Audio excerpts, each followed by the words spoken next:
Hola, ¿qué tal, mi querido Humberto? Pues muy buenas tardes, mucho gusto. Todavía un poquito mal de mi garganta, pero ya puedo hablar con cierta naturalidad. ¿Mm? Así que estoy a tus órdenes para tu interesantísimo auditorio. Cómo no, muchas gracias a ti.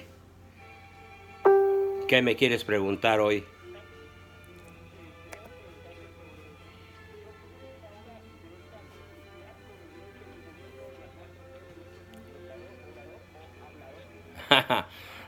López Sobrador, le digo yo. Ahora ya me dices hablador, pues sí, muy bien.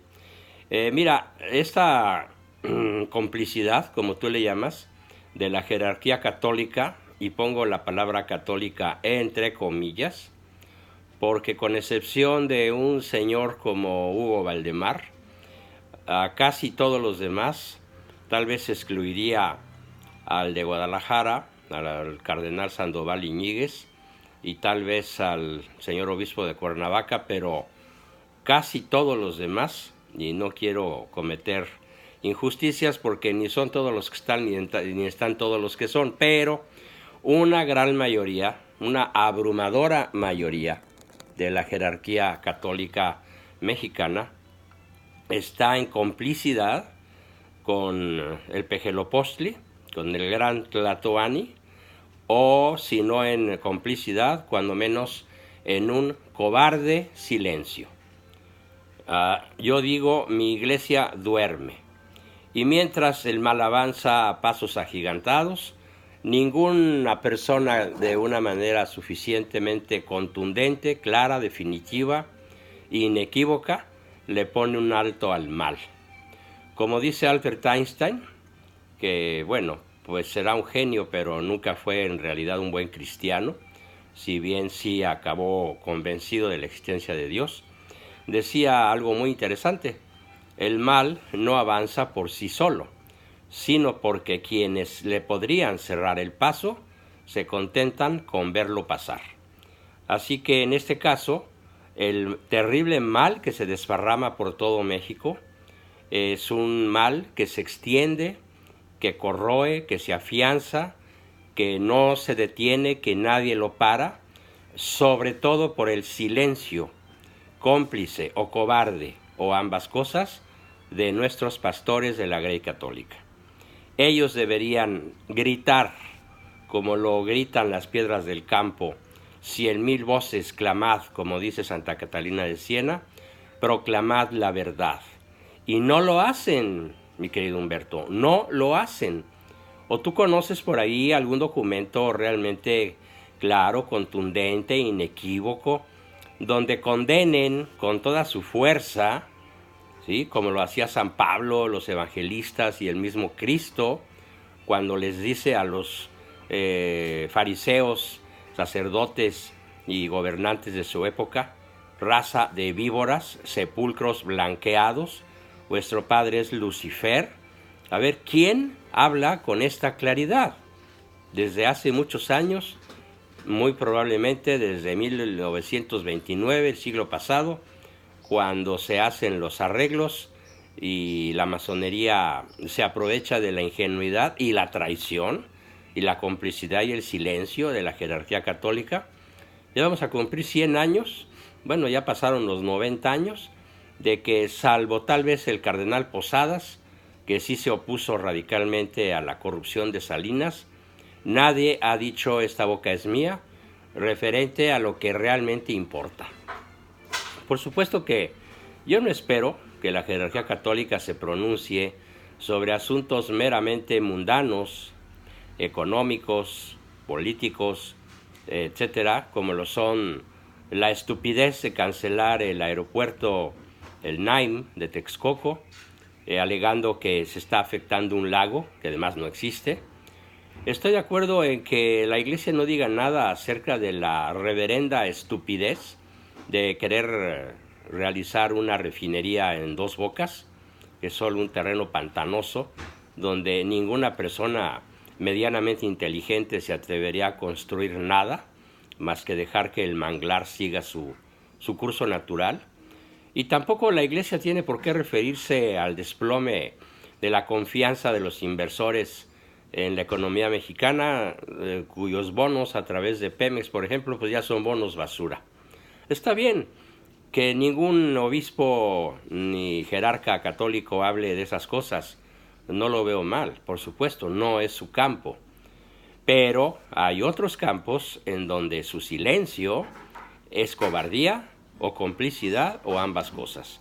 Y me refiero, por ejemplo, a la Marcha del Orgullo Gay que se acaba de celebrar, vigilada en la Ciudad de México y otras partes, con la protección de 5,000 policías.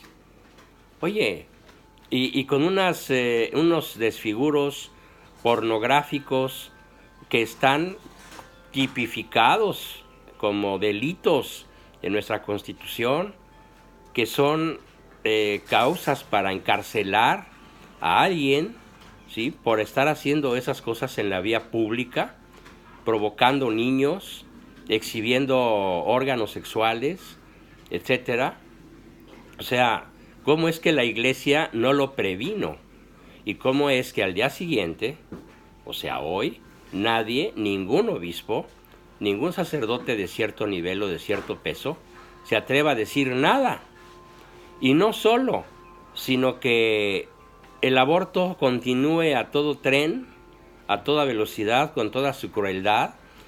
Todos los congresos estatales, los avances, en algunas partes el aborto pierde, en otras avanza, en otras se consolida. Igual pasa con la ideología de género, con el gaymonio, que no le puedo decir matrimonio, porque para matrimonio se necesita varón y mujer, como por fin lo acaba de decir claramente el Papa Francisco. Sí, se tardó, pero finalmente el documento reciente, de no hace más de 10 días, de varón y mujer nos creó, es suficientemente contundente para decir, vaya, por fin el capitán de la barca de Pedro ya habló y las cosas son como son y se dijeron como se deben decir. Pero en México todo el mundo calladito. Aborto, ideología de género, gaymonio, inseguridad. El problema de la inseguridad surge del narcotráfico y el narcotráfico a su vez surge de la brutal desvinculación, desvertebración, desintegración de los hogares mexicanos. Y si bien la Iglesia no tiene por qué opinar nada directamente sobre las cifras de la inseguridad, sí lo debería hacer respecto de su causa raíz. Y la causa raíz es que en los hogares mexicanos, que ya no son mexicanos, son aztecas, y reina Huitzilopochtli, ahora disfrazado de Pejelopostli, no reina Cristo, reina el paganismo, el relativismo, el hedonismo, el valemadrismo, elegantemente dicho nihilismo, y todos los ismos que no son cristianismo. Y la Iglesia calla, ¿sí?, como cómplice o por cobardía frente a la causa raíz de una inseguridad que es tan histórica ya que rebasa todos los límites de los sexenios anteriores, de los semestres desde que se lleva la medición en México del número de muertos violentos a manos del narcotráfico sobre todo, nunca se habían juntado tantos. Es un porcentaje abrumadoramente superior al que tuvieron todos los presidentes anteriores, desde Zedillo, Fox, Calderón, Peña, ¿sí? Entonces esa minusvalía, esa devaluación, esa, no sé, trivialización de la vida humana, pues no es un asunto político social directo que le toque a la jerarquía, pero sí su causa raíz, que es la descristianización, que conduce finalmente a que la vida no valga nada. Y lo mismo por 10 pesos que por un cargamento, una merquita de cocaína que va a cruzar la frontera utilizándose catapultas romanas, porque mientras el señor Trump quiere construir su muro, los mexicanos se lo brincan por arriba con catapultas romanas utilizando únicamente madera y cuerdas para que los drones ni siquiera detecten metal ni sean vistos por los guardias de aquel lado de la frontera. Entonces, en todos los aspectos cruciales, en todos los aspectos torales de la vida moral, de la vida ética de la población mexicana, la Iglesia, insisto, o calla por cobardía, o calla por complicidad, o por ambas cosas. No sé cómo la veas tú, pero esta es mi contundente y decisiva opinión, y aprovecho este espacio, que espero tenga miles y miles de vistas y de visitas, para decirles a los señores pastores: oigan, pues ¿qué les pasa?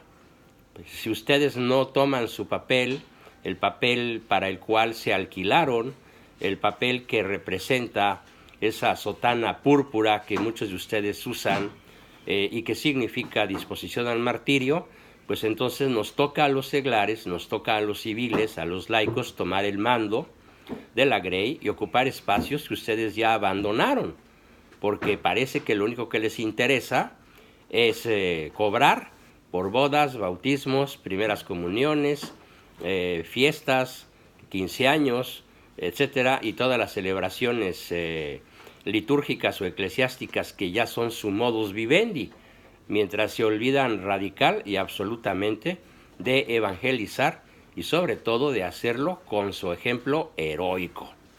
Y al mismo tiempo que no dicen nada sobre estos hechos que señalo, dejan pasar, dejan hablar, dejan aullar y exhibirse a los malvados.